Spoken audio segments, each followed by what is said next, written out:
संतोष देशमुख हत्या प्रकरणातील 3 फरार आरोपींचा मर्डर झालाय। सामाजिक कार्यकर्ते अंजली दमानिया यांचा मोठा दावा आहे। 3 आरोपींचा मर्डर झाल्याची माहिती एसपींना दिली असं दमानिया यांनी म्हटलंय।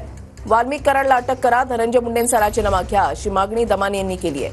आज संतोष देशमुखांच्या कुटुंबाला भेटणार पण मोर्चामध्ये सहभागी होणार नाही असं देखील दमानिया यांनी म्हटलंय। खरं तर ही सरपंचाची हत्या झाली, ही वाईट घटना आहे। अजूनही काही आरोपी फरार आहेत। आज तुम्ही मोर्चामध्ये सहभागी व्हाल, काय सांगाल?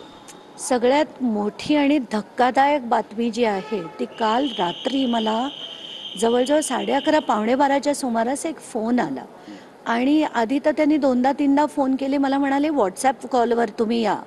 व्हॉट्सॲप कॉलवरनं कॉल झाल्यानंतर म्हणजे होत नव्हता, थ्रू होत नव्हता, तर त्यांनी मला व्हॉइस मेसेजेस टाकले आणि त्याच्यात ते म्हणाले की ताई आता हे आरोपी तिन्ही मिळणारच नाहीत कारण त्यांचं मर्डर झाले।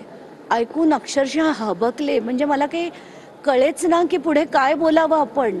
मग मी त्यांची माहिती एसपी कवत यांच्याकडे दिली आहे, पण अक्षरशः हादरायला झाले। मला तर खरंच कळत नव्हतं की हे मी ट्विट करू की नको करू, कारण सरपंचाची हत्या केली, 3 आरोपींचा मर्डर झालाय। ते जे टोटल 7 होते त्याच्यापैकी 3घांची हत्या झाली असं त्या कॉलवरनं सांगण्यात आलं आणि त्यांनी ती जागा सुद्धा सांगितली जिथे 3 प्रेत सापडलेत असं त्या कॉलवाल्याचं म्हणणं आहे।